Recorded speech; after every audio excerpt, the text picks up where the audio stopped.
Assalamualaikum warahmatullahi wabarakatuh. Shalom, Om Swastiastu, Namo Buddhaya, Salam Kebajikan. Selamat siang rekan-rekan, selamat datang di minggu keempat webinar seri Scholarship Week 2022 dengan tema menyusun kurikulum vitae and recommendation letters. Perkenalkan, saya Vika dari Ekon Muda yang akan membantu memoderatori webinar pada hari ini. Gimana kabar rekan-rekan semua? Mau dong stiker jempol atau hatinya gitu biar kelihatan nih kalau pada standby nih. Jangan pada off-cam semuanya. Tapi alhamdulillah sih ya, puji Tuhan di siang hari ini udah lumayan yang join ke dalam Zoom. BTW karena kuota Zoom kita terbatas, rekan-rekan peserta bisa ajak rekan seperjuangan beasiswa untuk join webinar ini segera. Karena saya pribadi sendiri yakin sih punya partner perjuangan itu lebih enak dan memudahkan kita untuk saling mengingatkan dan membantu dalam menyiapkan dokumen, kemudian nanti sparring partner dalam belajar substansi dan interview hingga mental support. Terima kasih banyak ya buat rekan-rekan yang telah hadir meluangkan jam istirahatnya untuk mengikuti webinar hari ini. Mungkin bisa disambil makan juga untuk menjaga kesehatan teman-teman. Semoga kita semua diberi kesehatan selalu ya di dalam keadaan seperti ini. Hari ini kita akan ngobrol santai aja, mendengarkan sharing dari para narasumber yang telah menerima beasiswa dan diterima di kampusnya. Rekan-rekan juga nanti bisa bertanya langsung kepada para narsum, baik secara chat ataupun langsung kepada para narsum untuk mendapatkan pencerahan ataupun pendalaman materi. Telah hadir bersama kita para narsum yang akan sharing di webinar hari ini. Berkat kecanggihan teknologi, kita bisa menghadirkan narsum live dari berbagai negara. Sebelumnya, saya mau menyapa para narasumber terlebih dahulu nih. CV narsum akan saya bacakan sebelum sesi paparan. Yang pertama, saya mau menyapa Mas Danar. Halo Mas Danar. Halo Mbak Vika, selamat siang. Selamat siang Mas. Posisi sekarang di mana nih Mas? Lagi di sofa Mbak. Di Jakarta ya tapi ya. Iya betul. Ya, alhamdulillah. Mas Danar ini salah satu tim inti persiapan G20 Serpatrek nih. Terima kasih telah meluangkan waktunya nih Mas di tengah ketatnya jadwal rapat persiapan G20. Kemudian saya mau menyapa selanjutnya Mas Bahtiar. Halo Mas Bahtiar. Halo Mbak Vika. Posisi Selamat siang. Selamat siang Mas. Posisi sekarang di mana Mas? Posisi di Canberra Mbak, Australia. Sore sih sebenarnya. Selamat sore. Sore. Ya, selamat sore di Canberra sana Mas. Terima kasih banyak. Sudah diundang di acaranya Ekon Muda. Thank you. Iya, terima kasih. Kita yang terima kasih juga Mas telah berkenan untuk hadir di webinar hari ini untuk sharing bersama dengan rekan-rekan peserta. Kemudian selanjutnya ada narasumber Mas Wahyu. Halo Mas Wahyu. Halo Mbak Vika, apa kabar? Baik Mas. Gimana Mas kabarnya sekarang Mas? Alhamdulillah baru selesai isoman. Kemudian ya jadi tester 3 varian COVID sih, jadi pengalaman lah. Aduh, tapi udah sembuh ya Mas ya? Alhamdulillah udah sembuh. Alhamdulillah, ya ampun, semoga selalu fit Mas, semoga kita semua juga sehat, tidak terkena giliran, walaupun ada yang kena pun juga semoga segera sembuh dan sehat.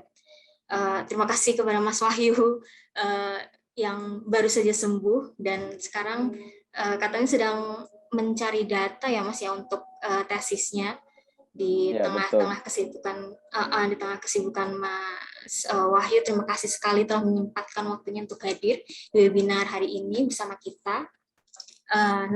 Scholarship Week keempat hari ini itu akan membahas tips and trick menyusun CV and recommendation letters. Sebagaimana rekan-rekan ketahui bahwa CV and recommendation letters adalah dokumen penunjang utama dalam mendaftar beasiswa maupun kampus, baik tujuan dalam negeri maupun luar negeri.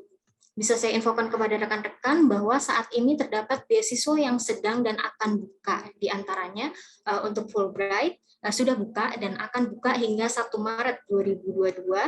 Kemudian Koika Scholarship Program sudah buka dan akan buka hingga 20 Maret 2022.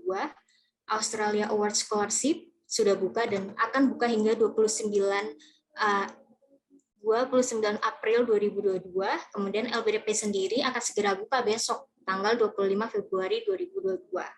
Rata-rata pembukaan aplikasi beasiswa ini hanya sekitar 1 bulanan, dan CV serta surat rekomendasi menjadi dokumen yang wajib dilampirkan. Jadi lebih cepat dan tepat dalam persiapan dokumen, maka makin besar juga peluang untuk lolos seleksi administrasi. Seleksi administrasi ini ibarat gerbang pertama yang harus dipenuhi dengan seksama. Jangan sampai kita kalah sebelum berjuang karena gagal di persyaratan administrasi. Saya pribadi dalam menyusun CV untuk apply ke kampus tujuan saya juga ada revisi beberapa kali. Saya ubah isinya, ubah formatnya, desainnya. Saya revisi setelah melakukan advising dengan konsultan. Kemudian surat rekomendasi pun saya ada beberapa kali revisi sesuai dengan arahan eselon 2 saya yang kebetulan pernah mendapatkan 2 beasiswa di luar negeri. Jadi di webinar hari ini nanti para narasumber akan sharing pengalaman dan ilmu yang mereka dapatkan terkait pentingnya CV dan surat rekomendasi, apa yang perlu ditulis dan jangan ditulis dalam CV dan surat rekomendasi, kemudian tipe dan formatnya, serta tips manajemen waktu untuk menyiapkan dokumen CV dan surat rekomendasi. Acara ini diinisiasi oleh Ekon Muda, komunitas pegawai muda di Kementerian Koordinator Bidang Perekonomian, berkolaborasi dengan berbagai pihak dan didukung oleh komunitas-komunitas muda berbagai instansi seluruh Indonesia, yakni Kawan Muda Iptek, Negarawan.id, Abdi Muda Negara, Aparatur Muda Indonesia, Kemenkumham Muda, dan Abdi Muda Indonesia. Teman-teman boleh follow Instagram dan media platform lain mereka ya, seperti YouTube. Akunnya informatif, edukatif, dan entertaining. Oke, makan jeruk dan stroberi. Yuk kita mulai. Izinkan saya membacakan tata tertib webinar. Peserta diharapkan untuk mute suara saat paparan, kecuali diminta oleh narasumber atau moderator. Peserta dapat memberikan pertanyaan kepada narasumber melalui kolom chat atau bertanya langsung kepada narasumber saat sesi tanya-jawab. Oke, paparan pertama akan dibawakan oleh Mas Wahyu. Udah standby ya Mas Wahyu ya? Udah Mbak. Iya, oke. Saya bacakan CV-nya Mas Wahyu ya. Mas Wahyu ini adalah awardee beasiswa NTB. Beliau saat ini sedang studi di Sultan Zainal Abidin University untuk program Master of Education in Correctional Facility. Sebelumnya beliau bertugas di Balai Permasyarakatan kelas 2 Pontianak. Beliau ini juga punya segudang prestasi, salah satunya menjadi mahasiswa berprestasi Malaysia Desember 2021 kemarin. Dan beliau juga menulis berbagai riset dan buku. Nah, selanjutnya untuk paparan Mas Wahyu, tersedia waktu 10 menit kepada Mas Wahyu, layar dipersilahkan. Oke, terima kasih. Tadi Mbak Desi ya yang bantu buat nampilkan slide-nya.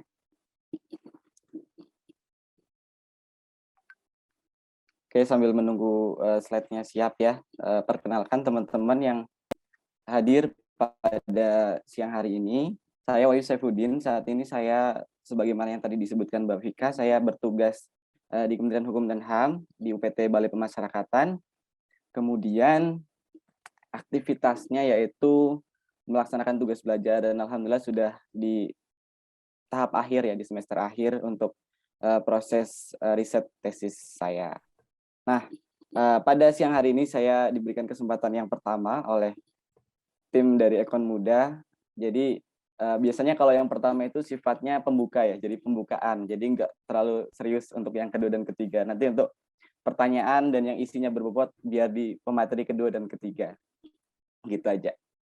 Oke, selanjutnya saya akan mempresentasikan terkait dengan CV dan rekomendasi untuk beasiswa. Kira-kira sepenting apa sih gitu. Oke, selanjutnya.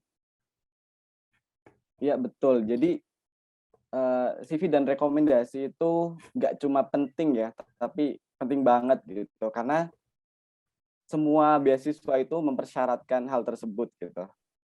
Dan mungkin hanya ada satu beasiswa ya, beasiswa dari orang tua atau mertua yang tidak mempersyaratkan CV atau rekomendasi, karena itu artinya bayar sendiri gitu ya. Tapi secara umum semua beasiswa itu pasti mempersyaratkan CV dan rekomendasi gitu. karena di dalamnya memuat berbagai informasi kita terkait apakah kita sebagai representatif individu yang bisa memperoleh dan kira-kira bisa sukses atau bisa bermanfaat secara lebih luas lagi gitu. Intinya di situ. Selanjutnya adalah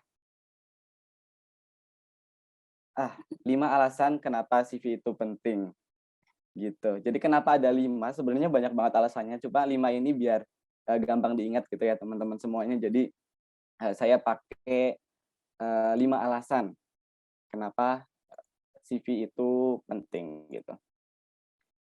Nah, yang pertama adalah CV itu bagian dari ini ya, persyaratan beasiswa gitu. Jadi pasti penting dong kalau ini adalah bagian dari persyaratan. Jadi kalau nggak pakai CV ya bisa jadi malah beasiswa kita nggak memenuhi persyaratan, jadi ditolak kan akhirnya gitu.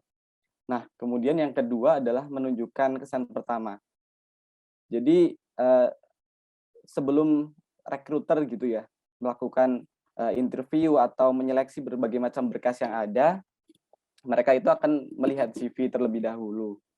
Nah, para rekruter ini kan nggak bisa menilai kita secara langsung gitu ya.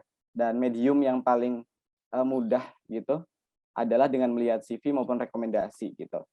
Dan itulah yang kemudian teman-teman harus siapkan agar bisa meyakinkan sedemikian rupa. Kemudian yang kedua adalah menjelaskan profesionalitas. Jadi di dalam CV atau rekomendasi itu juga akan menerangkan ya bagaimana sih profesionalitas seorang individu gitu. Apakah kemudian di dalam CV itu juga terdapat informasi yang lengkap? Nah, itu yang kemudian akan menunjukkan seberapa profesional kita, apakah dengan pekerjaan kita, dengan pengalaman organisasi kita, dengan berbagai macam publikasi yang pernah kita lakukan, atau pengalaman-pengalaman profesional lain, dan itu yang juga akan dipertimbangkan atau dilihat oleh seorang rekruter gitu ya. Nah, kemudian yang keempat adalah menonjolkan kemampuan. Ya, jadi medium yang paling mudah untuk menonjolkan kemampuan ya CV kita itu. Jadi seberapa menjual CV kita untuk bisa kemudian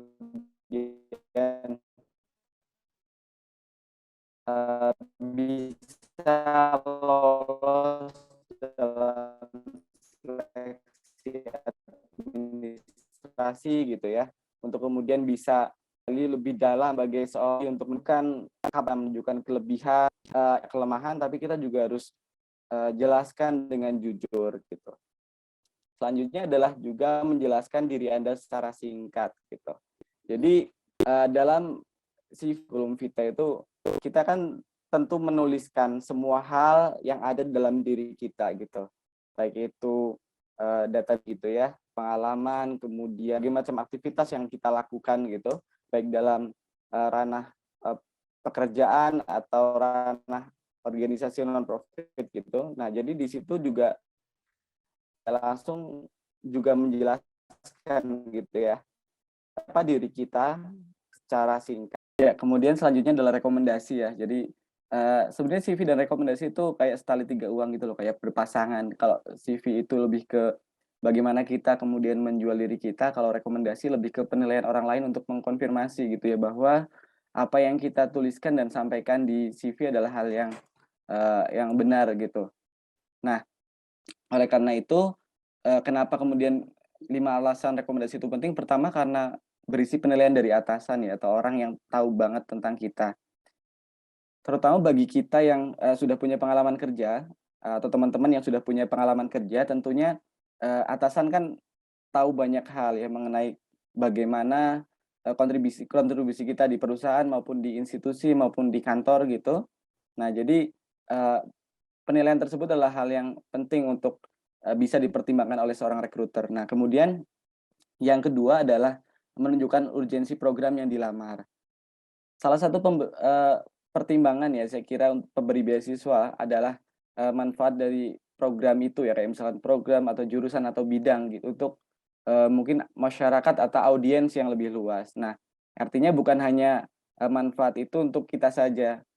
Nah, pemberi rekomendasi ini akan meyakinkan bahwa eh, ketika kita mendapatkan kesempatan beasiswa ini, maka kita akan menjadi medium oleh si pemberi beasiswa ini untuk bisa menyebarkan kebermanfaatan itu tadi gitu. Jadi eh, rekomendasi itu ya sepenting itu gitu. Kemudian yang ketiga adalah menjelaskan profesionalitas dalam pekerjaan. Nah, seperti yang saya bilang di awal ya, bahwa CV dan rekomendasi itu saling terkait gitu. Jadi mereka bisa saling melengkapi, saling menjelaskan satu sama lain. Nah, eee, dalam rekomendasi, pemberi rekomendasi ini akan semakin menguatkan gitu, bagaimana sikap kita atau bagaimana tanggung jawab kita dalam sebuah pekerjaan atau profesionalitas kita, sehingga akan semakin meyakinkan dan memberikan penilaian yang lebih objektif gitu kepada seorang rekruter tentang kondisi seorang individu yang melamar sebuah beasiswa. Kemudian yang keempat adalah menonjolkan kemampuan. Jadi kemampuan dari kita juga akan dilihat dari pengalaman langsung ya. Biasanya kalau misalkan rekomendasi yang baik adalah dia menyebutkan pengalaman langsung yang kemudian perekomendasi terlibat dengan individu atau teman-teman yang meminta rekomendasi gitu. Nah, biasanya syarat-syarat atau contoh-contoh pengalaman langsung itu akan semakin meyakinkan gitu bahwa itu tidak hanya dikarang-karang saja, tapi memang benar ada pengalaman langsung antara si perekomendasi maupun individunya. Kemudian yang kelima juga sama, menjelaskan diri Anda secara singkat ya, atau menjelaskan diri teman-teman karena eee, dalam konteks apapun atau konteks beasiswa saat ini yaitu CV merekomendasi menjelaskan siapa individu yang melamar dan siapa yang meyakinkan pemberi beasiswa tentang rekomendasi yang diberikan gitu. Next slide. Kemudian, ini adalah 5 tips untuk menyusun CV dan rekomendasi.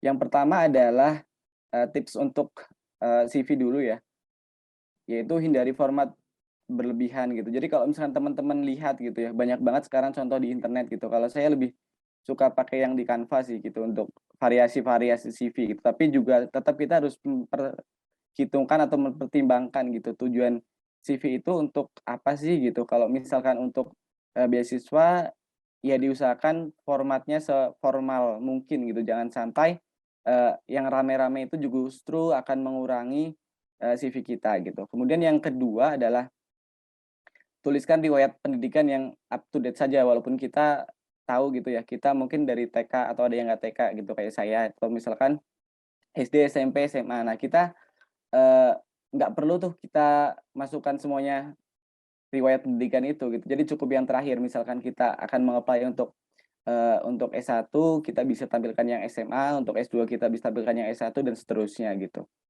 Kemudian, yang ketiga adalah jadi ingat baik-baik ya tips keep it short and simple gitu ya. Jadi ya semuanya jangan terlalu yang, berlebihan. Artinya untuk misalkan kita mau melamar, beasiswa itu kan kita mungkin yang lebih dipertimbangkan adalah publikasi ilmiah kita gitu ya. Nah, jadi berarti pengalaman-pengalaman lain yang mungkin tidak relevan ya dikurangi, kayak misalkan, teman-teman mungkin sangat aktif untuk di organisasi, bisa dituliskan dengan, organisasi-organisasi terbaru yang saat ini masih digeluti atau yang teman-teman dirasa punya relasi gitu dengan program beasiswa yang kemudian akan ditawarkan. Atau misalkan teman-teman aktif di dalam, mengikuti webinar gitu ya, teman-teman bisa sampaikan juga beberapa webinar yang teraktual yang kemudian relate dengan program yang akan kita apply gitu. Yang keempat adalah tuliskan dalam bahasa Inggris gitu ya. Jadi, kayaknya teman-teman juga pasti sudah mulai melakukan ini karena, biar bagaimanapun tujuan beasiswa teman-teman rata-rata di luar gitu ya. Maupun ketika kita mau apply untuk short course juga mensyaratkan itu dan, penggunaan bahasa Inggris juga akan meningkatkan nilai kita di mata rekruter gitu. Kemudian yang kelima adalah, ini hal yang mungkin terlihat sepele tapi juga, sangat diperhatikan ya, memilih font yang mudah dibaca gitu. Jadi font-font yang standar kayak misalkan Times New Roman atau Arial gitu ya. Jadi itu bisa digunakan yang lebih enak untuk dibaca oleh rekruter gitu. Kemudian 5 tips menyusun rekomendasi yaitu pertama tentukan dulu siapa nih yang akan kita mintakan untuk buat rekomendasi gitu. Jangan sampai orang yang nggak pernah kita kontak gitu ya, tiba-tiba kita minta untuk membuat sebuah rekomendasi kayaknya nggak bakal mau juga gitu. Dan kalaupun mau mungkin juga akan mengada-ngada dan nggak akan kuat CV kita atau rekomendasi kita. Kemudian yang kedua siapkan draft ya. Tidak semua rekomendasi ini orang yang mungkin punya waktu luang gitu. Biasanya orang yang memberikan rekomendasi adalah orang-orang penting yang punya jabatan gitu. Jadi kita juga harus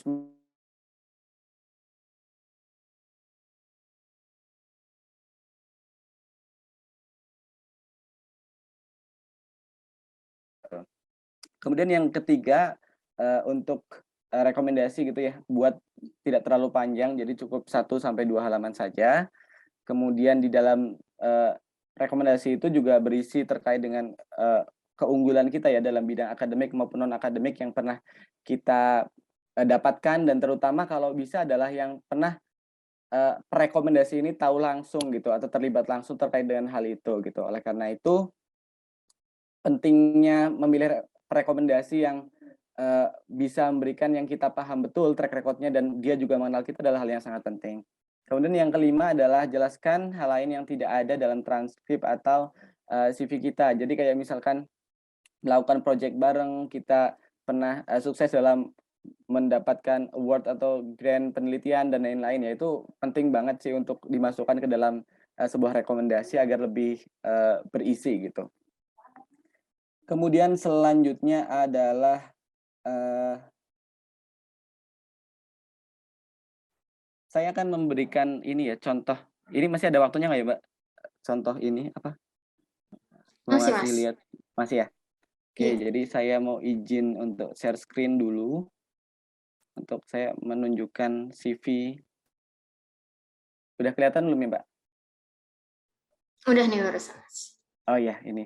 Jadi ini CV yang saya kemarin kirimkan ya untuk beasiswa di NTB gitu. Jadi ini berdasarkan pengalaman saya aja gitu. Jadi mungkin untuk beasiswa yang berbeda mungkin akan menggunakan format yang berbeda gitu karena setiap beasiswa punya ciri khas gitu ya terkait dengan kurikulum vitae-nya. Bahkan beberapa beasiswa juga udah punya template-nya sendiri gitu. Pengalaman di 2020 ya ketika apply untuk AS yang alhamdulillah ditolak, itu juga punya format yang berbeda gitu ya. Terkait dengan CV-nya mereka udah punya format sendiri, tinggal masukkan aja gitu. Nah, jadi di sini saya memberikan informasi yang teranyar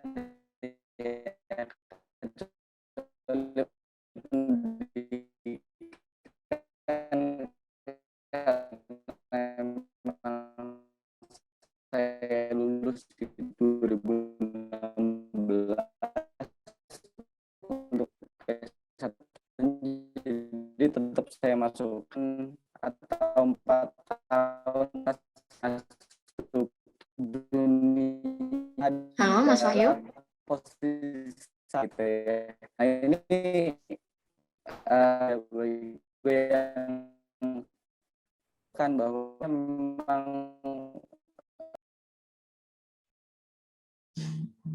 Sepertinya kita kehilangan lagi nih Mas Wahyu nih. Mungkin akan join lagi Mas Wahyu sebentar lagi.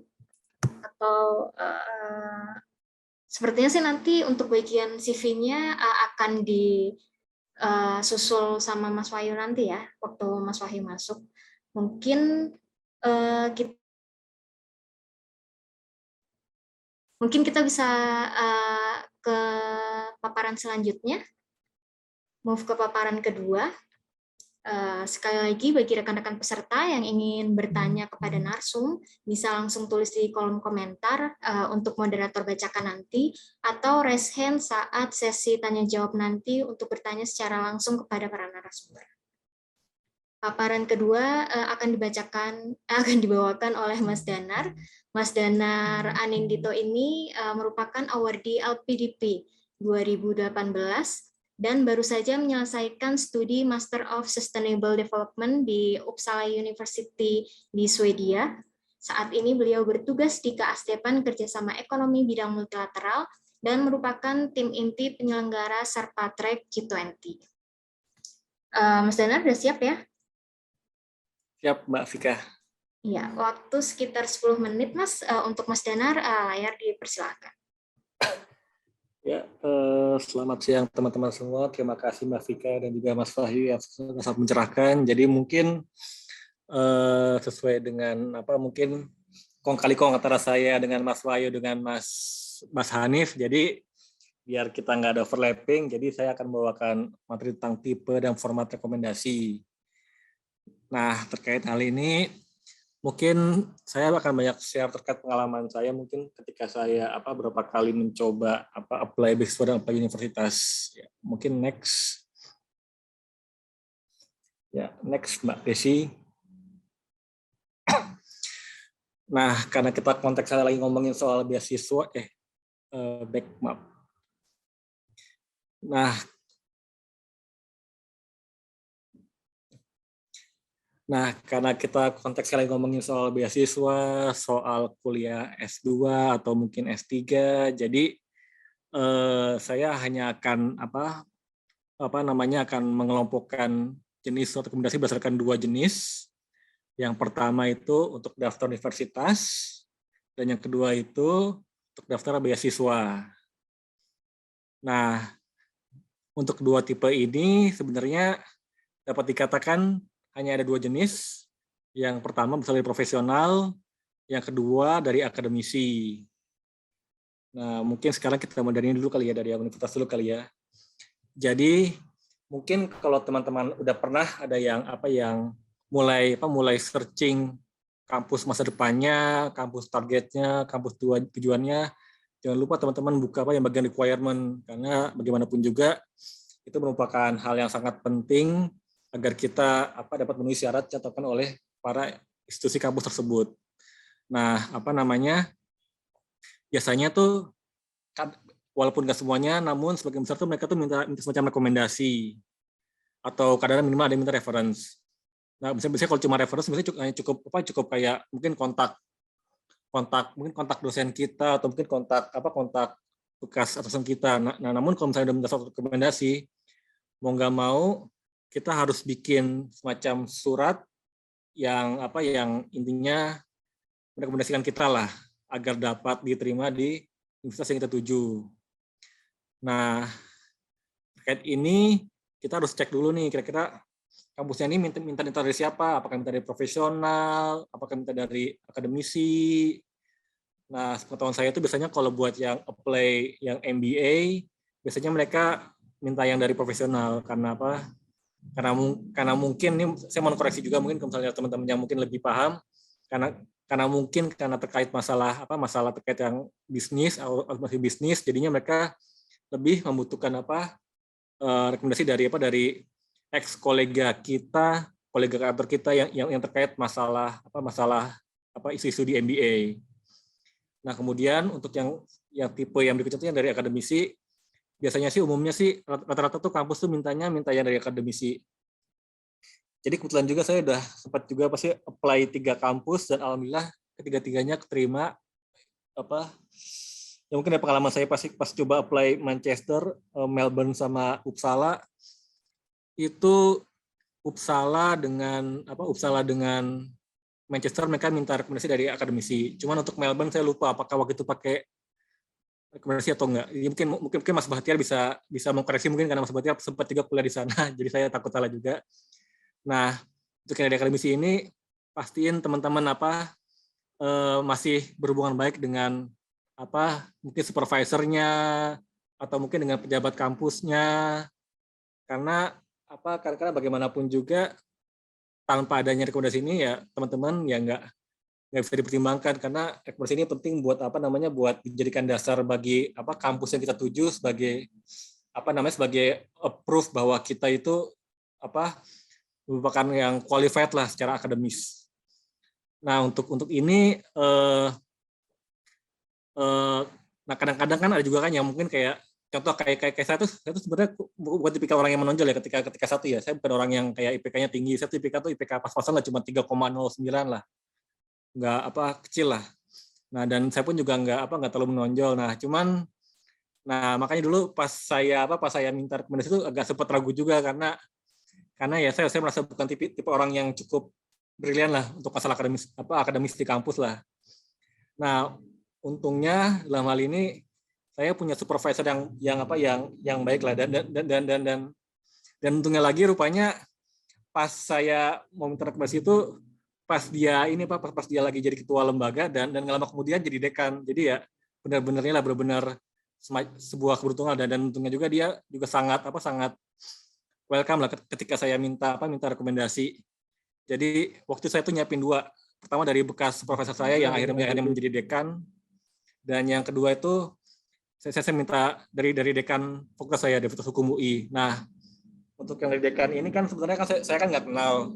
Cuman karena untungnya saya kenal baik sama staf di dekanatnya, jadinya sebenarnya mereka tuh udah punya format rekomendasi, cuma karena saya punya kenalan di staf dekanatnya, jadi saya bisa bikin berdasarkan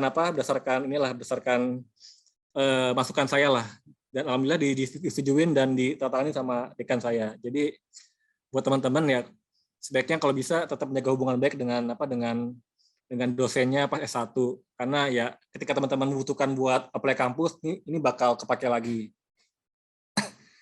Nah, kemudian buat beasiswa ini sama juga ada dari profesional maupun akademisi. Nah, saya mungkin mulai dari yang baru dulu kali ya, dari akademisi kali ya. Nah, biasanya sih umumnya sih kalau yang seperti ini biasanya diperlukan ketika beasiswa dari kampus. Misalnya anggaplah kampus X membuka peluang S2 buat teman-teman yang lanjut di kampus mereka. Nah, biasanya mereka tuh prefer rekomendasi itu dari kampus asal S1 kita. Nah, untuk yang ini sejujurnya saya belum ada pengalaman buat minta rekomendasi dari akademisi terkait apply beasiswa. Namun untuk yang terkait yang dari profesional, saya ada beberapa pengalaman. Yang pertama mungkin pas coba apply Chevening, dan yang kedua ketika apply Swedish Institute untuk Swedia, dan dua-duanya gagal sih, dapatnya di LPDP rezekinya. Nah, untuk yang pas di Chevening, saya pakai saya minta eselon 2 saya buat bikin rekomendasi saya. Walaupun saya bikin beliau tinggal tanda tangan sih. Nah, untuk yang Swiss Institute kebetulan saya kan sempat bantu di Kita Bisa dulu. Kita Bisa, mungkin teman-teman tahu yang crowdfunding Kita Bisa, dan kebetulan saya juga kenal CEO-nya juga, Fatih Timur atau Timi. Nah, waktu itu ketika saya apply, waktu itu kan ada kayak semacam kayak butuh semacam rekomendasi yang terkait kayak volunteering lah. Nah, karena saya sempat jadi volunteer buat Kita Bisa, saya kontak CEO Kita Bisa, dan alhamdulillah beliau juga mau ngasih saya rekomendasi untuk itu. Jadi ya pokoknya teman-teman ya sering-seringlah membina hubungan baik dengan siapapun, karena siapa tahu aja ketika teman butuh buat apply beasiswa, teman-teman bisa pakai, khususnya kalau udah menyangkut yang masalah profesional ya. Yang minimal buat sama kolega kantor lah, sama atasan, karena suatu waktu diperlukan buat apply beasiswa. Oke, mungkin next Kak Desi atau Kak Sakti nih. Ya, next. Nah, untuk format sendiri sebenarnya itu saya simpel aja, hanya 2 macam. Yang pertama terikat atau bebas. Yang terikat itu intinya ada formatnya dari institusinya, entah itu institusi kampus atau mungkin institusi beasiswa yang. Nah, untuk ini teman-teman pastiin teman-teman baca apa sih syaratnya, misalnya kayak maksimal 1 halaman, kemudian isinya harus poin ini. Terus misalnya harus pakai bahasa Inggris dan sebagainya. Nah, sebaliknya kalau yang bebas ini ya, kalau bisa teman-teman, kalau misalnya emang nggak ada ketentuan secara spesifik dari institusi, entah itu kampus atau beasiswa, ya coba teman-teman bikin sebagus mungkin seperti yang telah disampaikan oleh Mas Wahyu tadi. Pokoknya teman-teman inilah mencoba mungkin kayak menyampaikan capaian teman-teman atau mungkin hal-hal yang sangat terkait dengan dengan kampus yang dituju atau beasiswa dituju. Jadi walaupun bebas bukan berarti kita ngasal, tapi tetap harus sesuai dengan tujuan kita apa. Jadi misalnya kayak kita mau ini buat apply kampus, ya kita jangan ngomong buat apply beasiswa di dalam rekomendasinya. Jadi fokus aja buat supaya kita keterima di kampusnya. Jadi tetap disesuaikan dengan tujuan ketika teman-teman membuat surat rekomendasi tersebut. Nah, kemudian yang terakhir, next. Nah, mungkin singkat aja sih. Jadi mungkin ada 3 pesan dari saya mungkin ketika menyusun suatu rekomendasi. Yang pertama itu pastikan jenis apa yang diminta oleh universitas ataupun institusi beasiswa. Misal anggaplah LPDP mintanya dari atasan, bukan dari akademisi. Nah, terus misalnya dari kampus mintanya dari akademisi, ya udah mintanya akademisi mungkin dari pembimbing kita atau mungkin dari dosen yang kita dekat. Jadi pastiin jangan sampai salah.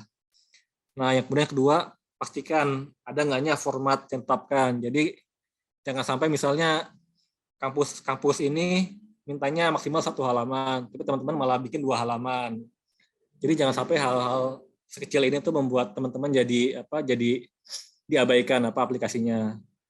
Nah, kemudian yang terakhir tuh jangan kutukar antara dari yang kalangan akademisi maupun kalangan profesional.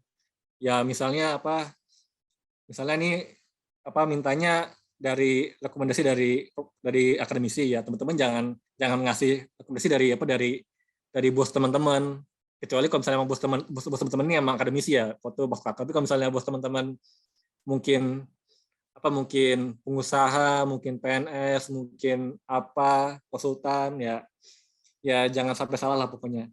Intinya selalu cek and recheck semua syarat yang diminta oleh kampus maupun beasiswa.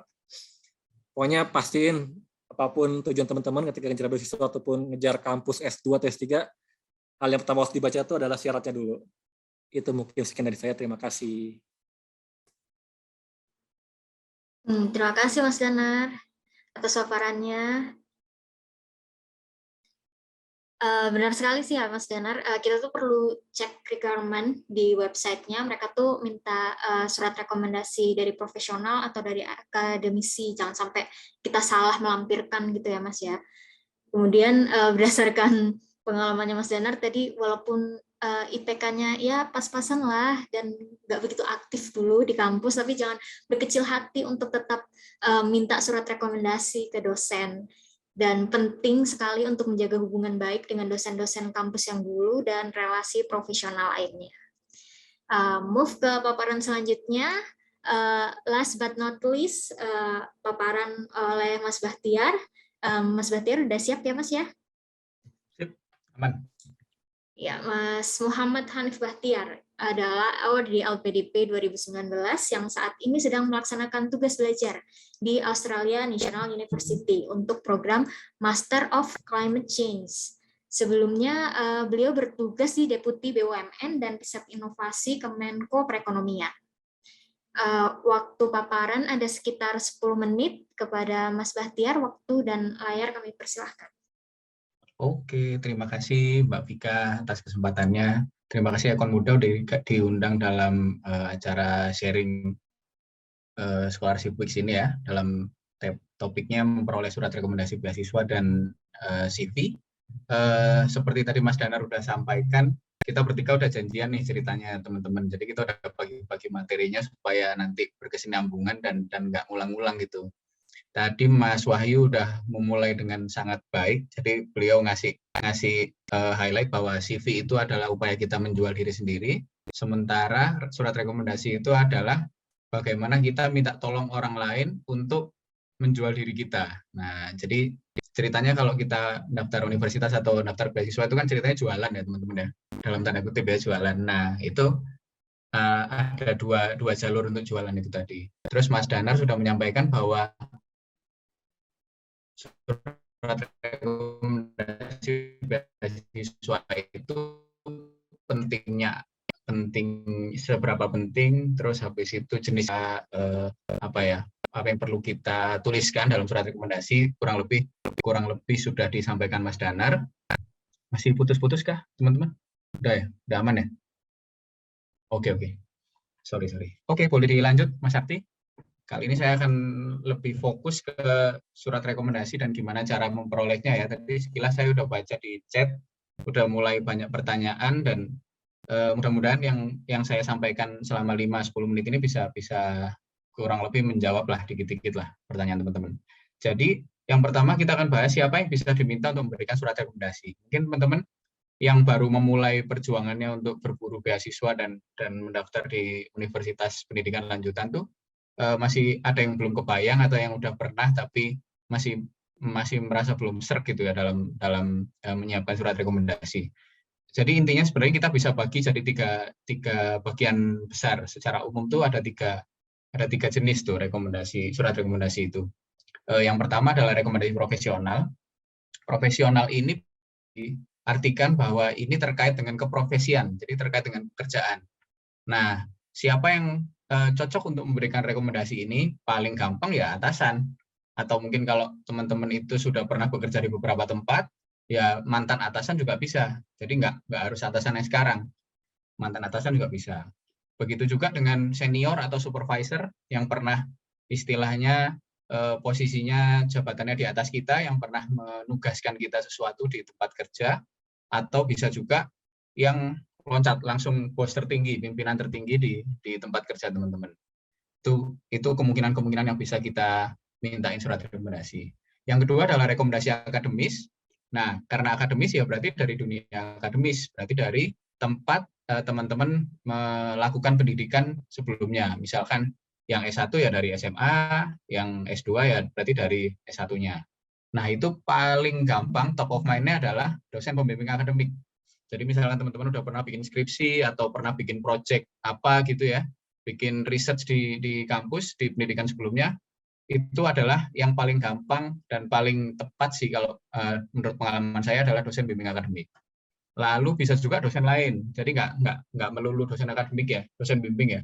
Misalnya dosen lain, teman-teman pernah kuliah, ngambil mata kuliah, terus sangat berkesan selama kuliah itu, terus menjalin hubungan yang cukup intens dengan dosen mata kuliah tertentu, itu juga bisa nanti dimintain rekomendasi. Atau mungkin teman-teman pernah menjadi asisten laboratorium, kalau di kampusnya dulu, nah itu juga bisa, kan pasti kalau asisten lab tuh biasanya sering komunikasi sama dosen yang jadi kepala lab, atau mungkin staf akademis di laboratorium itu juga bisa.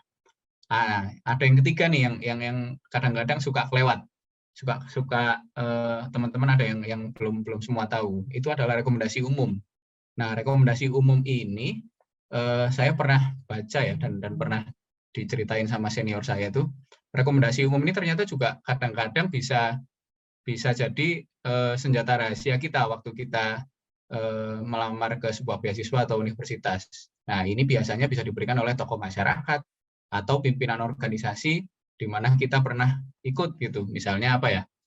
Kalau saya bayangin tuh ambil contoh, katakanlah organisasi kepemudaan gitu, Karang Taruna atau apa, sementara dia juga tokoh masyarakat atau mungkin tokoh politik gitu ya. Nah, nanti beliau-beliau itu bisa kita minta rekomendasi yang bisa jadi sasaran dengan kampus atau beasiswa yang kita tuju. Boleh dilanjut, Mas Sakti?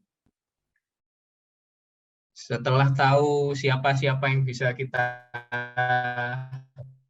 sasar gitu ya untuk dimintain, sekarang kita pilih nih dari sekian banyak orang yang kita bayangin tadi, kita tentukan siapa ya yang pas ya, yang tepat untuk kita mintain rekomendasi. Nah, sebelum ke sini, balik lagi kita recall yang tadi Mas Danar sampaikan. Mas Danar itu sampaikan bahwa poin utama dari minta surat rekomendasi ini adalah penuhi requirement dari yang membutuhkan. Jadi misalkan si kampus tujuan itu mintanya akademis, ya berarti kita harus nyari ke sisi rekomendasi akademis tadi, yang dosen-dosen tadi. Atau misalkan si beasiswa yang kita tuju itu mintanya rekomendasi profesional, berarti kita akan menuju ke calon-calon yang di tempat kerja kita tadi. Atau yang paling umum nih, kebanyakan nih berdasarkan pengalaman saya, baik daftar kampus maupun daftar beasiswa itu biasanya mintanya keduanya, satu akademis, satu profesional. Itu pengalaman saya sih yang paling umum itu ya, minta dari dua kampus ini, dia pengen meng-capture gambaran karakter kita sebagai pelamar itu, kalau kerja gimana, kalau sekolah gimana gitu loh. Jadi dia mau tahu itu. Oke. Dari calon-calon yang udah kita sortir tadi itu, belum Mas Sakti, ya, masih ini. Gimana caranya kita menentukan orang yang tepat yang kita mintain? Ini saya bagi jadi dua bagian utama, yang warna kuning dan yang warna hijau. Yang warna kuning ini adalah yang saya bilang wajib. Jadi yang pertama, beliau si kita dengan baik. Maksudnya apa? Kalau misalkan pimpinan, berarti dia harus tahu kerja kita kayak apa. Etos kerja kita seperti apa. Apakah kita malas, apakah kita rajin, apakah kualitas kerja kita excellent, atau kita kurang perform gitu di kerjaan. Nah, itu harus kenal dengan baik. Begitu juga dengan akademis. Apakah kita pinter, nilainya bagus kah pas kuliah, atau mungkin kayak tadi Mas Danar cerita, IPK sih nggak terlalu bagus, tapi anaknya semangat dan etos belajarnya luar biasa gitu ya, semangat belajarnya. Nah, itu juga bisa jadi pertimbangan. Yang jelas, beliau harus mengetahui kualitas kita dengan baik. Yang kedua adalah bahwa mereka itu kalau bisa mengenal kita secara personal. Tujuannya apa? Supaya hal-hal yang disampaikan oleh si pemberi rekomendasi ini dalam suratnya nanti adalah objektif. Jadi dia akan menyampaikan sesuatu yang nggak normatif gitu, nggak misalnya Bahtiar ini orangnya baik, ya, baik itu baik yang seperti apa gitu kan harus dielaborasi nanti, mintanya semangat kerjanya tinggi ketika ini ngawur ya teman-teman ya, contoh ya. Jadi misalkan ketika teman-temannya sudah pulang kerja, dia masih semangat menyelesaikan pekerjaan. Nah, yang kayak gitu-gitu, itu kan personal gitu. Jadi itu tidak akan diperoleh kalau kita nggak kenal in person sama si pemberi rekomendasi. Yang berikutnya, poin ketiga dan keempat ini saya warnain hijau, ini bisa dikatakan nice to have, teman-teman. Jadi kalau bahasa lainnya sunnah lah ya. Sunnah, kalau bisa ya, kalau enggak ya nggak apa-apa gitu. Poin ketiga, beliau ini menduduki jabatan yang strategis atau relevan di bidangnya. Misalnya di profesional, tadi yang saya sempat sampaikan, misalnya apakah mending saya minta ke atasan langsung saya, misalnya saya staff nih ya, saya minta ke kepala bidang saya, apa mending ke putih saya atau ke Pak Menteri saya sekalian yang buat ngasih rekomendasi. Nah, itu balik lagi ke pertimbangan poin pertama dan kedua, apakah beliau itu kenal kita secara personal? Karena menurut saya nih, pengalaman saya ini, meskipun jabatannya tinggi dan beliau adalah orang terkenal gitu ya, pejabat tinggi, kalau nggak kenal secara personal ya kurang pas gitu kan. Nanti rekomendasinya jadi kurang membumi gitu. Nah, tapi alangkah baiknya misalnya nih teman-teman kenal sama big boss-nya di tempat kerja, sementara beliau juga memang kenal baik sama teman-teman, jadi akhirnya bisa memberikan rekomendasi dan penilaian yang objektif dan bagus gitu loh tentang teman-teman. Oke, yang keempat adalah beliau itu pernah berpengalaman atau mungkin punya kemampuan dalam menulis surat rekomendasi. Maksudnya udah pernah lah. Jadi kalau ini poinnya gini nih. Jadi misalnya tadi saya sempat lihat di chat, mungkin nggak si referee itu ngasih rekomendasi kita yang jelek-jelek. Nah, namanya surat rekomendasi kita buat daftar ya kalau bisa yang bagus-bagus gitu kan teman-teman ya. Misalkan disampaikan, Bahtiar ini pemalas, kalau kerja suka menunda-nunda. Nah, jangan sampai yang kayak gitu dimasukin dong di surat rekomendasi kan. Kalau bisa yang bagus-bagus. Nah, berarti orang yang berpengalaman dalam menulis surat rekomendasi, insya Allah sih most likely nggak akan keluar lah tulisan yang gitu-gitu. Pasti yang dibilang yang positif-positif supaya menyukseskan si keperluan kita sebagai pemburu ini beasiswa. Boleh lanjut, Mas Ati?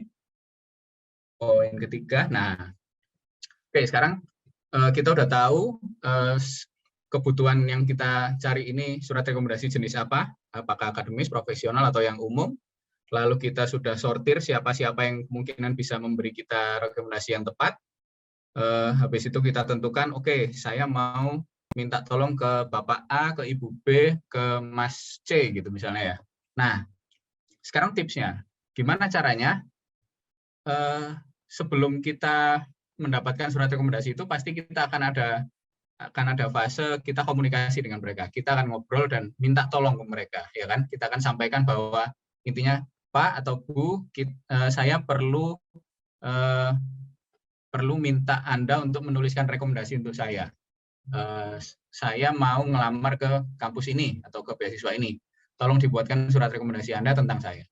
Tipsnya adalah yang pertama, Anda perlu menjelaskan nih, siapa Anda di mata mereka. Jadi di situ Anda perlu memperkenalkan diri secara lengkap dan Anda perlu menjelaskan keterkaitan Anda dengan beliau. Misalnya beliau ini dulu dosen pembimbing di kampus Anda. Kan udah lama lulus. Saya lulus 2009. Saya dapat beasiswa 2019. Saya sudah 10 tahun ninggalin kampus. Ketika saya minta surat rekomendasi ke dosen pembimbing saya harus mengingatkan lagi kan, Bu, saya Bahtiar, saya dulu mahasiswa Ibu di kampus pada angkatan ini, dulu saya dibimbing Ibu gini-gini, kan kita ceritain. Nah, sampai di satu titik, oh iya saya ingat kamu. Nah, gitu kan. Ketika dia udah recall kita siapa, dia akan mulai ngumpulin tuh. Nah, itu di poin 2. Ingatkan mereka tentang Anda. Nah, itu kalau dalam fase perkenalan tadi itu misalkan diperlukan, kita bisa ngasih lihat dokumen-dokumen atau apapun yang bisa memperjelas memorinya beliau itu tentang kita. Misalkan saya waktu itu ngasih, Bu, ini dulu saya nulis skripsinya judulnya ini, Bu. Waktu itu kita pernah diskusi, kita ngobrol di sini-sini tentang ini. Nah, jadi mereka recall dan memorinya udah full tentang kita, mereka kebayang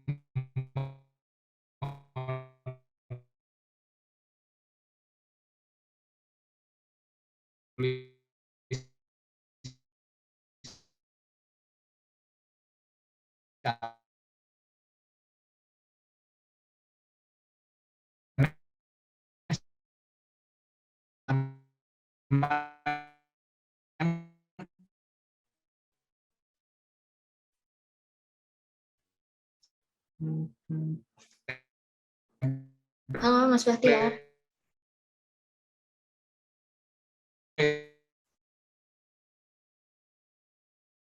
Halo Mas Bahtiar.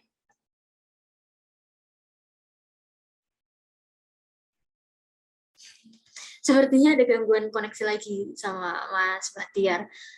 Ini berhubung Mas Wahyu sudah hadir, Mas Wahyu berkenan Mas untuk melanjutkan yang CV-nya terlebih dahulu tadi Mas. Oh, boleh Mbak. Minta tolong Mas Sakti untuk share screen CV saya tadi.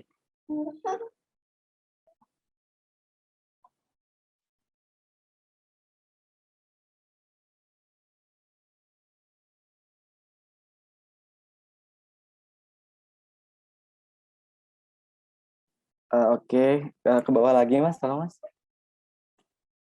Turunin lagi, terus.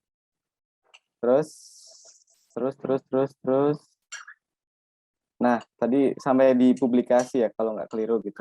Maaf teman-teman, tadi karena gangguan lagi ternyata. Nah, jadi saya juga menuliskan terkait dengan publikasi ya, karena memang yang saya tuju adalah, dan yang mau saya jual adalah kemampuan kita dalam bidang, kemampuan saya dalam bidang riset maupun dalam bidang tulis-menulis. Jadi ini yang kemudian saya lampirkan, dan alhamdulillah ternyata ketika proses interview dari dua orang pewawancara, waktu itu direktur beasiswanya dan satu dari akademisi, langsung to the point ya ke publikasi-publikasi ini. Jadi hampir tidak ada pertanyaan yang sebelumnya saya siapkan ya, kayak misalkan siapa diri Anda, atau pertanyaan-pertanyaan template yang banyak tersebar di media massa. Jadi lebih malah sharing terkait dengan publikasi gitu. Jadi dari situ sih yang saya rasakan betul manfaatnya ketika kemarin apply beasiswa NTB, dan dari pewawancara langsung fokus di publikasi-publikasi ini, dan alhamdulillah diterima gitu. Kemudian next Mas. Ya, selain buku, kemudian ada jurnal juga, dan artikelnya memang agak banyak ya untuk yang artikel, jadi memang sengaja saya tuliskan saya tuliskan semua gitu biar pamer gitulah ya ke pemberi beasiswa gitu, bahwa memang ya saya layak gitu untuk diberikan beasiswa ini gitu. Jualan tadi intinya lah kayak Mas Bahtiar sama gitu. Nah kemudian yang paling agak ke bawah lagi adalah terkait dengan apa ya? Saya lupa CV saya sendiri, teman-teman. Terus Mas, nah ya ini aktivitas yang tadi saya sebutkan juga terkait dengan seminar ya, baik itu sebagai pembicara maupun sebagai peserta gitu. Jadi saya memang lebih menekankan aktivitas sebagai pembicara karena itu juga menjual kita, bahwa kita orang yang memang yang mampu dan banyak memberikan manfaat gitu. Kemudian aktivitas tersebut juga diiringi dengan aktivitas sebagai peserta di bagian bawahnya. Saya juga terus aktif untuk menimba ilmu gitu. Itu citra yang ingin saya berikan kepada rekruter ketika dia sepintas membaca CV saya. Nah, kemudian terkait dengan pengalaman kerja, adalah pengalaman kerja saat ini ya di pemasyarakatan, di Balai Pemasyarakatan, dan sebelumnya. Jadi 2 pengalaman kerja yang saya masukkan yang memang itu saling berkaitan gitu. Kemudian yang ketiga adalah professional skills terkait dengan kemampuan bahasa.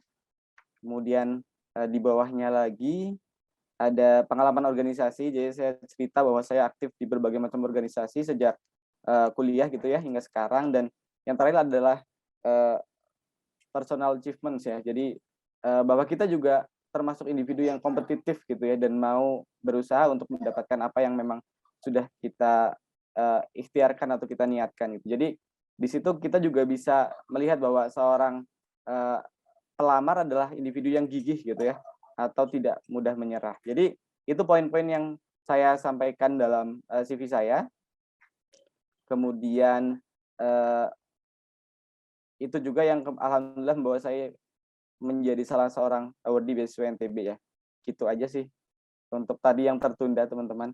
Saya kembalikan ke Mas Bahtiar. Terima kasih.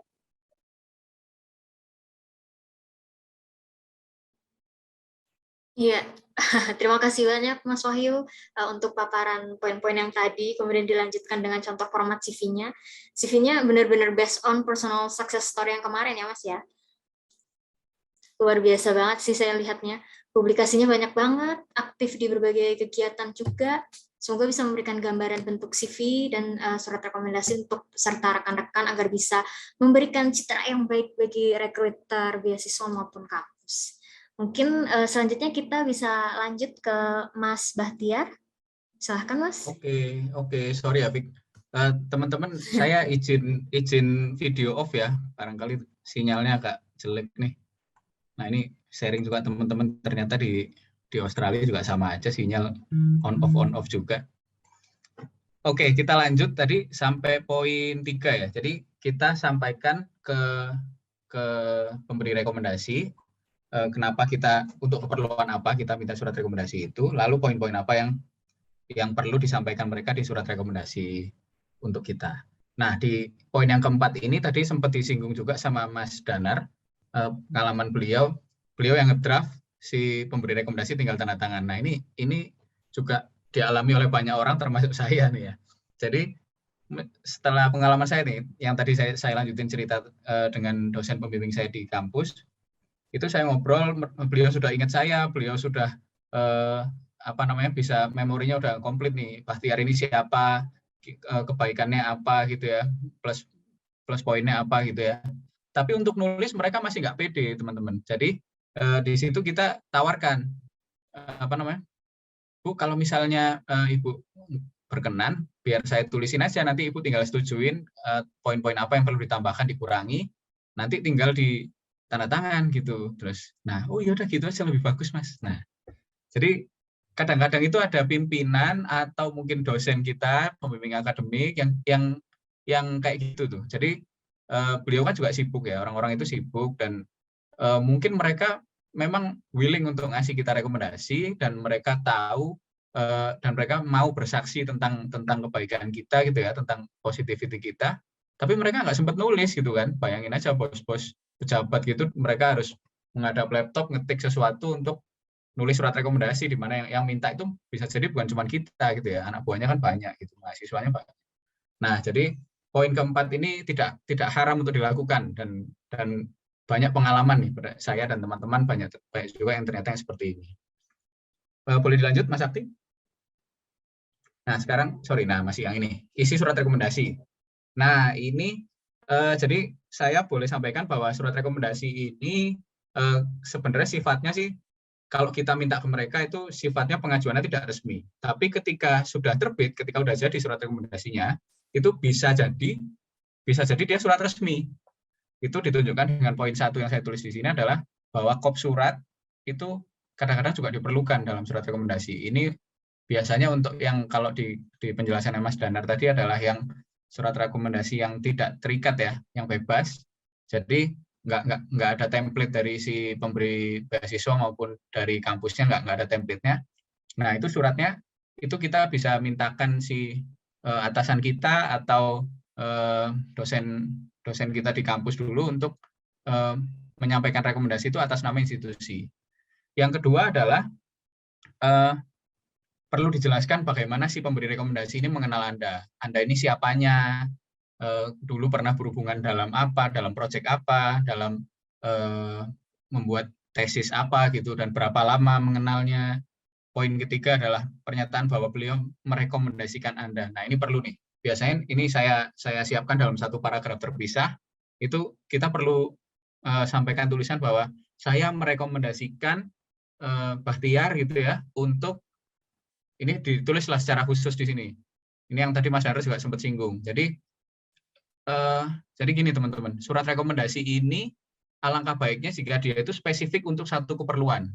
Misalkan teman-teman ini mau untuk melamar di kampus A gitu ya. Jadi surat rekomendasi ini memang dibuat untuk melamar di kampus A. Kalau untuk beasiswa B gitu ya, ya ditulis saya merekomendasikan Bahtiar untuk melamar ke beasiswa B gitu. Jadi itu tadi saya sempat lihat di chat ada yang bilang masa berlakunya berapa lama si surat rekomendasi. Jadi kurang lebih sih kita nggak bisa bilang surat rekomendasi ini ada masa berlakunya. Cuma surat rekomendasi ini alangkah baiknya jika dia itu spesifik untuk satu tujuan. Jadi surat rekomendasi dari Bapak A ke si B untuk melamar ke C gitu. Jadi spesifik. Waktu sih relatif bebas lah ya. Misalkan Anda minta setahun sebelumnya atau mungkin 6 bulan atau bahkan seminggu sebelum Anda mensubmit lamaran itu relatif nggak masalah menurut saya. Yang penting peruntukannya jelas. Yang keempat adalah penjelasan mengenai kualitas dan kelebihan profesional akademis Anda. Tadi udah kita jelasin tadi ya. Dan yang kelima adalah, ini kita bisa berlama-lama nih, berbanyak-banyak di sini. Dijelasin yang positif apa, di sini poin jualannya ya. Dan mengapa Anda layak direkomendasikan. Misalkan kalau untuk melamar ke kampus tuh biasanya saya masukin poin bahwa si Bahtiar ini semangat belajar meskipun dia nggak mengerti sesuatu, dia mau belajar dan melakukan segala cara untuk bisa memahami. Nah, gitulah yang kayak gitu-gitu. Dan berikutnya adalah validasinya tanda tangan. Boleh next, Mas Sakti? Oke, ini slide terakhir saya. Ini mungkin recap dari semuanya saya, teman-teman ya. Jadi ini di sini saya misalkan surat rekomendasi positif itu sebagai hidangan ramen gitu ya. Jadi ini adalah kombinasi dari karakter yang positif, lalu kinerja atau hasil studi yang baik, lalu relasi yang Anda jaga dengan baik dengan si pemberi rekomendasi tadi, komunikasi yang baik, penyampaian kenapa Anda minta rekomendasi dan lain-lain tadi disampaikan dengan baik, dan respect yang terjalin antara Anda dengan beliau, itulah resep dari surat rekomendasi yang positif. Jadi masa-masa perburuan beasiswa itu kan bisa dikatakan sebagai momentum Anda itu memanen hal-hal baik yang Anda tanam dalam fase kehidupan Anda sebelumnya. Jadi kalau dulu-dulu Anda sudah jadi orang baik, nah sekarang waktunya panen nih. Untuk kemudian Anda nanam lagi. Nanti suatu hari kita panen lagi. Gitu. Oke, dari saya itu Mbak Vika, terima kasih. Terima kasih. Terima kasih Mas Bahtiar untuk resepnya, agar kita bisa menyusun surat rekomendasi dengan matang substansinya dan enak dibaca. Tadi saya dengar dari Mas Bahtiar itu kita nggak perlu minta rekomendator yang terlalu tinggi ya jabatannya ya, asalkan si pemberi rekomendasi ini kenal dan dapat memberikan penilaian yang benar serta mendukung aplikasi kita ya Mas ya. Oke, selanjutnya kita move ke sesi tanya jawab. eh, saya sebelumnya berterima kasih nih kepada rekan-rekan yang masih bertahan hingga saat ini. Alhamdulillah masih 120-an peserta di Zoom. Tidak lupa juga mewakili Ekon Muda mengucapkan terima kasih kepada media partner yakni Kawan Muda Iptek, Negarawan.id, Abdi Muda Negara, Aparatur Muda Indonesia, Kemenkumham Muda, dan Abdi Muda Indonesia. Ini belum ada yang resen sih ya, mungkin saya bacakan langsung yang dari kolom chat. Sudah terkumpul beberapa nih. Saya bacakan pertanyaan dari Mbak Natasha, mungkin ditujukan kepada Mas Danar. Kesesuaian surat rekomendasi dengan sektor pekerjaan ataukah juga disesuaikan dengan prodi? Izin bertanya, Mas, misalnya kita sebelumnya bekerja di swasta dan sekarang di pemerintahan dengan sektor pekerjaan yang berbeda, untuk surat rekomendasi atasan, menurut Mas apakah akan lebih baik jika menyertakan satu dari masing-masing atau cukup dari atasan yang sekarang saja? Kemudian atau disesuaikan saja dengan prodi yang diambil? Terima kasih, Mas. Ini kayaknya untuk semuanya juga sih. Silahkan dari Mas Wahyu dulu mungkin. Oke, terima kasih. Untuk surat rekomendasi ya Mbak, kalau dari pengalaman aja ya, kalau dari pengalaman saya, karena saya juga dulu pernah kerja di sektor swasta gitu, kemudian masuk ke pemerintahan, tapi karena memang bidang yang mau saya apply itu relate dengan sektor pemerintahan yang saat ini sedang saya jalani, jadi saya prefer untuk memilih atasan saya gitu ya di dalam sektor pemerintahan yang tadi yang saya kenal baik, dan kemudian alhamdulillah juga punya jabatan yang paling tinggi gitu di wilayah tersebut gitu. Jadi saya memilih yang itu gitu. Itu sih kalau dari saya, pendek yang saya tahu. Terima kasih. Iya. Kalau Mas Danar mungkin ada tambahan, Mas? Tadi mungkin meminjam tadi ya kata-kata Mas Bahtiar bahwa harus spesifik. Saya sangat setuju sekali, di mana dalam konteks ini sebaiknya sesuaikan dengan prodinya. Misalnya anggaplah dulu kerjanya mungkin mungkin kerja di bidang finance, terus di pemerintah kerjanya di bidang administrasi, di bidang anggaplah mungkin bidang pertanahan misalnya, terus dia nge-apply beasiswanya yang terkait masalah finance ya. Saran saya sih mending ngambil dari rekomendasi dari atasan yang pas dia kerja di perusahaan swasta sebelumnya. Jadi disesuaikan sesuai dengan prodinya biar lebih spesifik. Kalau dari saya sih.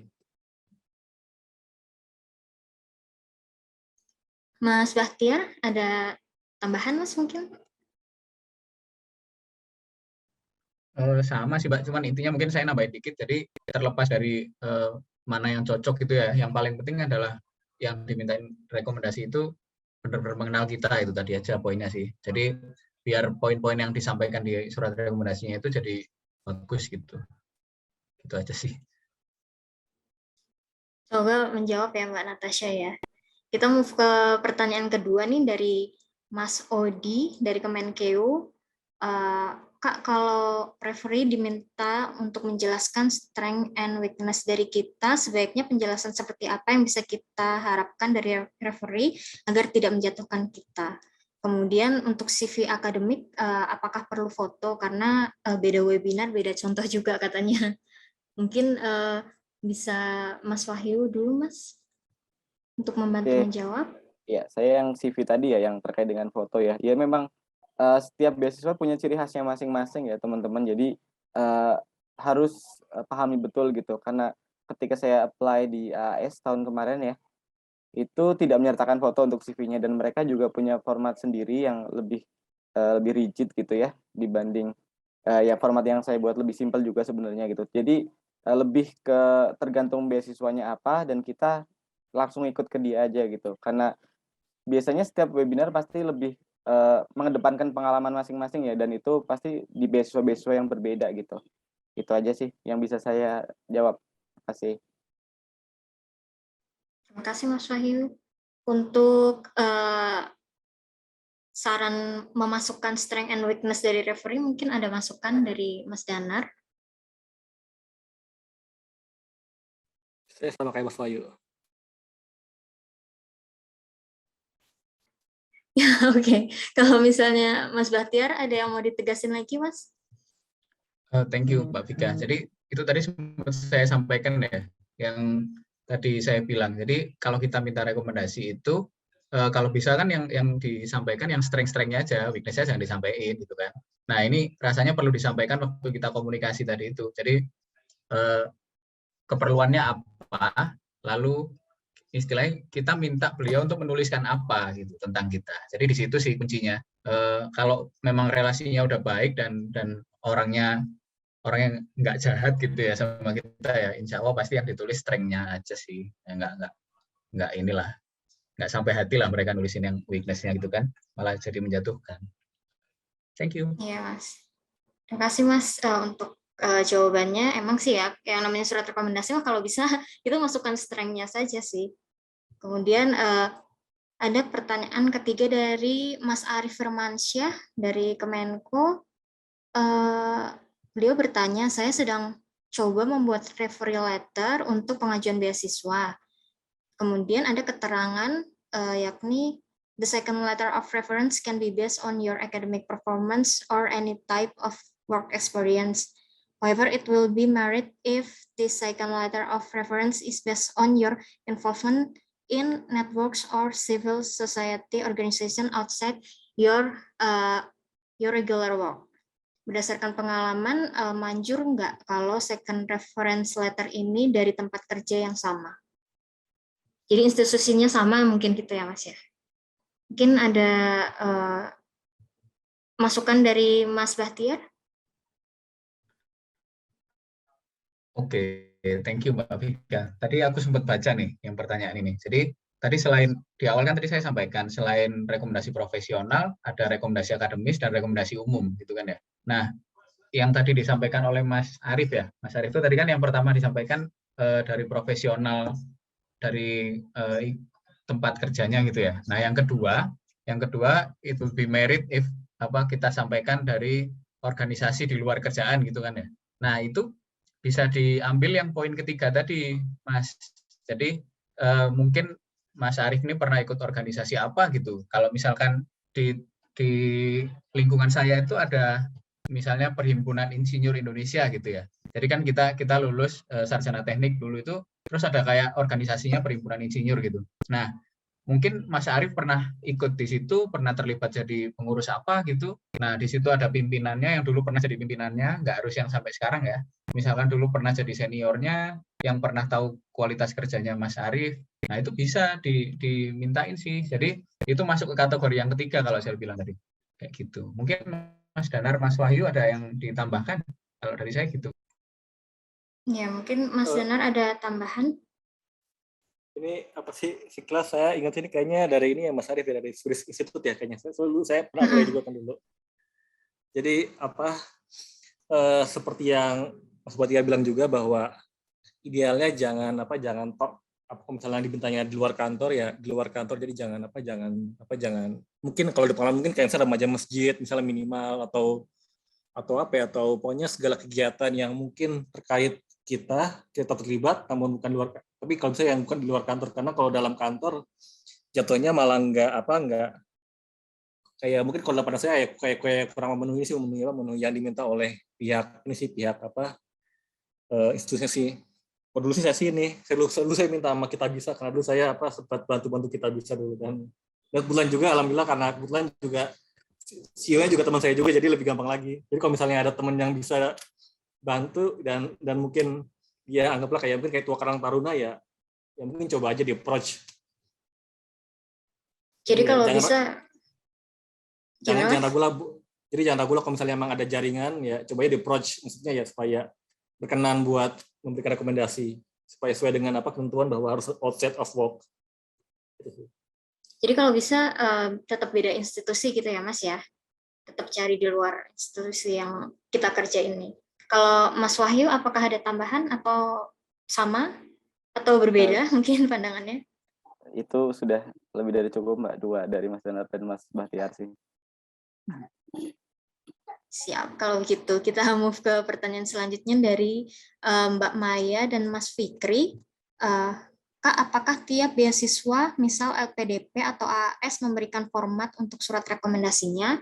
Kalau untuk ASN instansi di Pemkap sebaiknya minta surat rekomendasinya ke siapa ya, Kak? Apakah ke Kadis saja? Lalu apakah harus minta surat rekomendasi lagi dari dosen? Gitu. Mungkin Mas Bahtiar, silahkan Mas. Oke, Eh, jadi balik lagi yang tadi, kuncinya adalah yang pertama kita penuhi requirement dari si kampus atau pemberi beasiswa yang kita lamar gitu ya. Dia mintanya apa? Apakah profesional atau akademis atau profesional dan akademis? Atau mungkin kayak yang Mas Arief tadi dimintanya dari organisasi gitu di luar.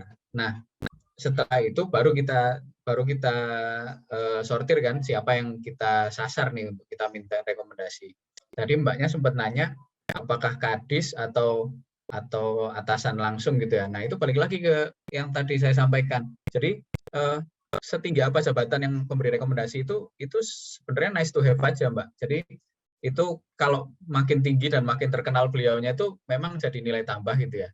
Tapi menurut saya nggak akan sebegitu bergunanya kalau misalkan ternyata mereka nggak sedekat itu sama kita, nggak sepersonal itu kenal sama kita. Jadi intinya di situ sih malahan kalau menurut saya. Thank you.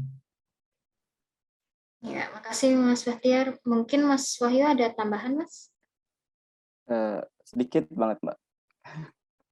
Jadi kalau AS ya, AS itu kalau nggak keliru mohon dikoreksi ya teman-teman yang pernah gitu.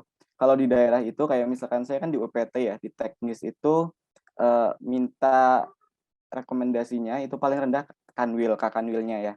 Kemudian kalau misalkan dari ASN di Pemda itu kalau tidak keliru itu kepala dinasnya gitu. Jadi memang di dalam rekomendasi yang sudah ada formatnya dari AS itu sudah tertera di sana gitu, keterangannya. Jadi teman-teman tinggal ikuti. Itu di tahun 2021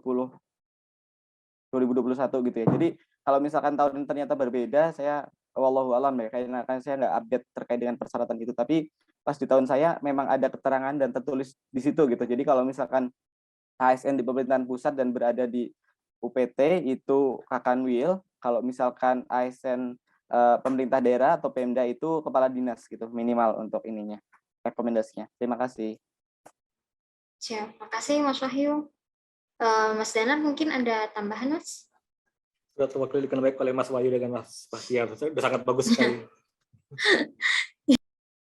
Terima kasih Mas kalau begitu.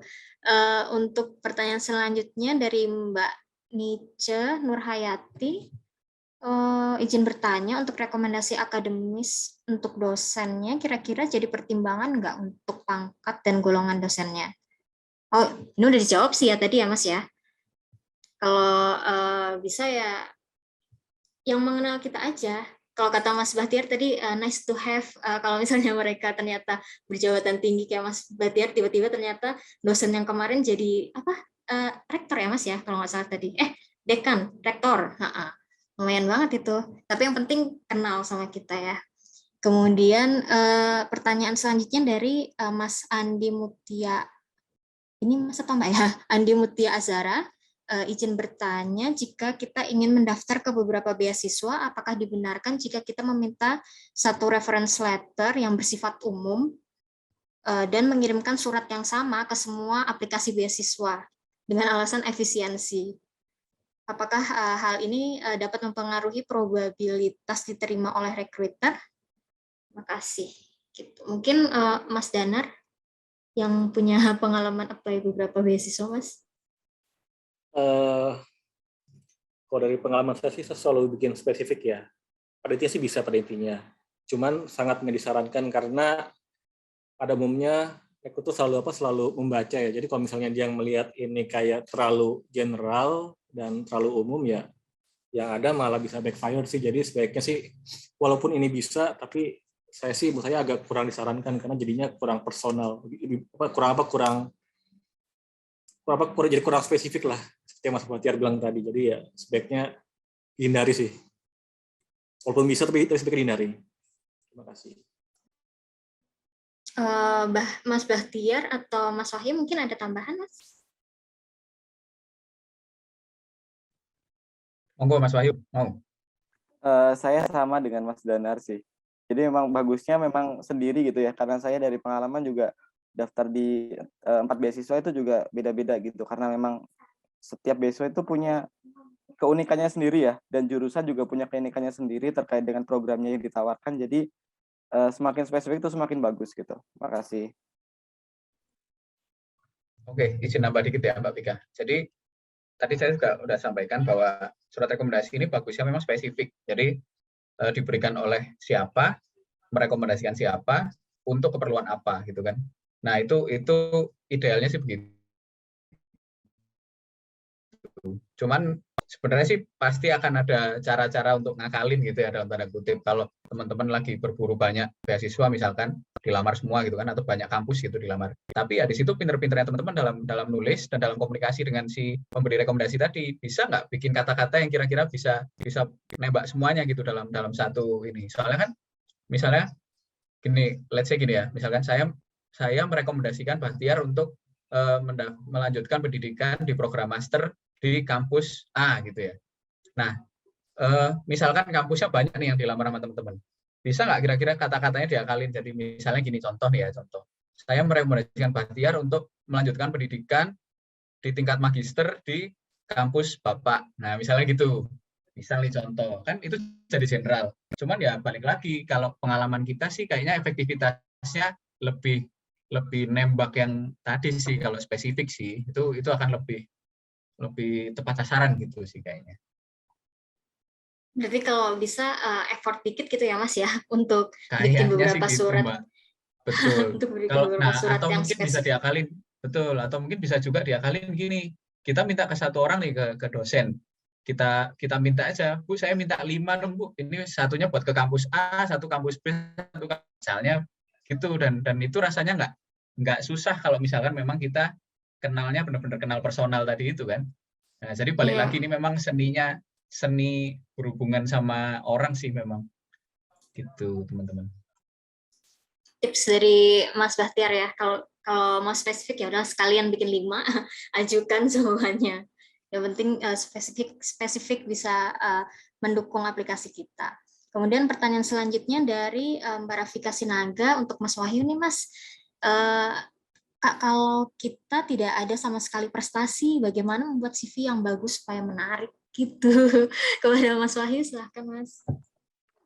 Oke, jadi prestasi itu kan nggak harus ketika kita memenangkan sebuah penghargaan atau apa gitu ya. Bisa dengan misalkan tergantung tujuan beasiswa tadi. Kalau misalkan memang kita di kantor gitu ya, dalam lingkup kecil kita bisa menyelesaikan sebuah proyek gitu yang diberikan oleh atasan dan kita bisa mengemasnya dengan baik, itu juga bisa jadi sebuah prestasi gitu. Ambil contoh, saya juga menyampaikan gitu ya di dalam CV saya, jadi keberhasilan saya ketika memimpin tim untuk pembangunan zona integritas gitu ya. Walaupun gagal meraih predikatnya, tapi saya bisa berhasil memenuhi standarnya gitu. Jadi saya menceritakan hal tersebut, itu kan sebuah prestasi gitu. Jadi tidak melulu prestasi itu hal yang berbentuk piagam penghargaan atau berbentuk pengakuan dari banyak orang. Jadi asal kita bisa mengemasnya. Kemudian selain itu, ketika misalkan agar CV kita terlihat menarik, kita juga bisa kok dengan menampilkan gitu ya kegiatan-kegiatan kita di organisasi gitu. Apa saja sih capaian yang teman-teman sudah raih bersama organisasinya, itu juga bisa dilakukan gitu. Jadi tidak melulu harus berisi terkait dengan personal achievement-nya teman-teman. Kalau menurut saya sih seperti itu. Terima kasih. Terima kasih Mas Wahyu. Mungkin Mas Danar atau Mas Bahtiar ada mau yang ditambahin? Mungkin saya izin nambahin dari Mas Wahyu, sebenarnya udah lengkap banget, cuma saya mau nambahin dikit mungkin dari pengalaman teman saya kali ya, pengalaman teman satu PK di LPDP. Jadi intinya kalau misalnya belum ada prestasi, cobalah buat prestasi entah itu apapun ya. Seperti yang Mas Wahyu bilang tadi, mungkin dari pengalaman organisasi atau di mana. Jadi mungkin kayak teman saya itu dia dulu dia di kampus tuh nggak aktif, mungkin kurang aktif di organisasi apa-apa, terus juga achievement-nya juga biasa aja. Nah makanya tuh pas LPDP ini kan spesifik kan buat nyari ya orang yang ada kontribusi kan ya. Nah akhirnya teman saya aktif ikut volunteerism. Nah berkat adanya pengalaman itu ya dia sampaikan, dan itu jadi semacam kunci lah ketika dia dapat LPDP. Jadi ya kalau misalnya belum ada, saatnya ciptakan entah itu apapun, mulai dari mungkin dari jadi volunteer, atau mungkin dari seperti yang Mas Boy bilang tadi, mungkin dari kegiatan organisasi apapun. Pokoknya ya ciptakanlah agar kita punya sesuatu yang bisa kita jual kepada para recruiter. Itu sih.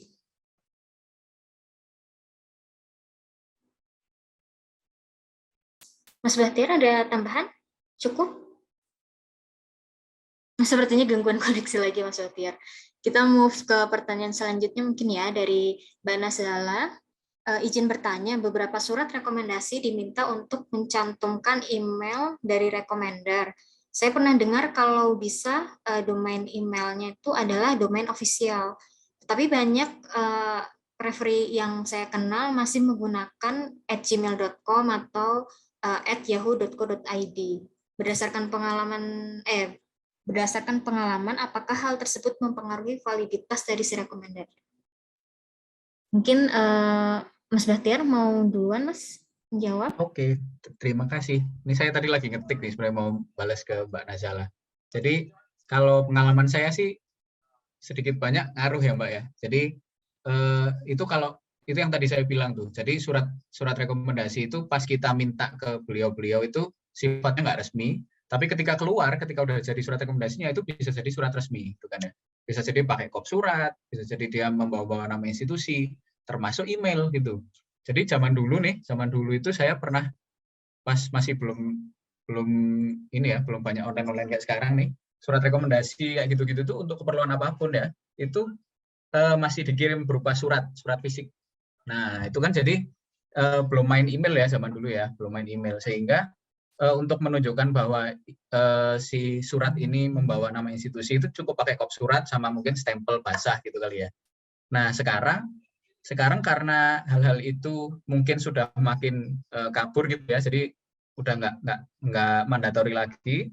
Sekarang bisa validasinya itu lewat email. Jadi bahwa si pemberi rekomendasi ini istilahnya dia menyampaikan sesuatu on behalf si institusinya gitu. Kan misalkan atasan dari Mbak Nazala tadi dari CMA kan ya? Oh ya. Dari Mbak Nazala ini misalkan pakai emailnya econ.go.id. Nah, itu kan langsung ketahuan tuh, ini berarti email government nih, emailnya kantor. Itu sudah mewakili bahwa si pemberi rekomendasinya itu adalah on behalf si kantornya Mbak Nazala gitu sih. Jadi jawaban saya mungkin tidak wajib gitu ya. Kalau memang nggak bisa diusahakan Gmail Yahoo ya sudahlah, nggak apa-apa gitu ya. Tapi alangkah baiknya kalau bisa diusahakan pakai emailnya yang membawa nama institusi. Gitu, Mbak. Terima kasih. Terima kasih, Mas Bahtiar. Mungkin Mas Danar atau Mas Wahyu ada yang mau ditambahkan?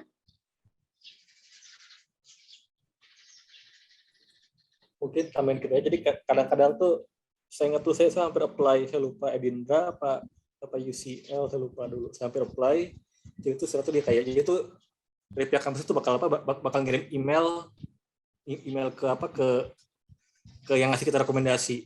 Jadi ya sangat disarankan sih pakai yang domain resmi ya. Cuman ya saya pribadi nggak tahu ya apa besarnya peluangnya gimana kalau pakai Gmail ya. Karena waktu itu karena saya akhirnya batal, jadi saya nggak tahu gimana probability-nya.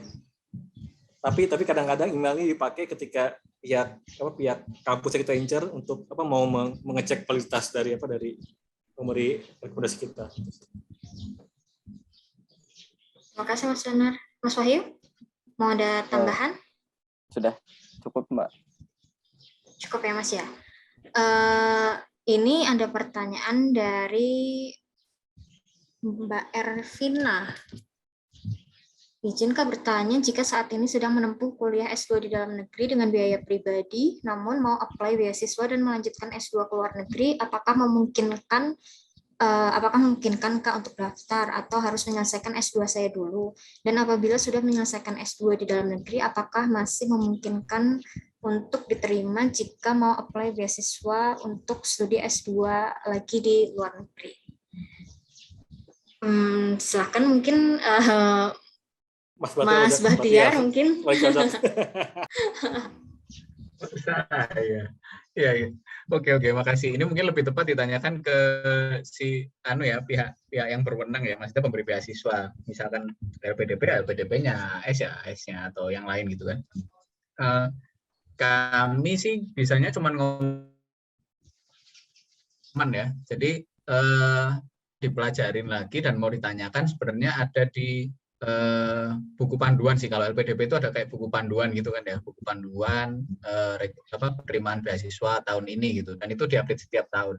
Ini kayaknya LPDP di pembukaan yang besok ini nanti akan keluar lagi buku panduan yang baru.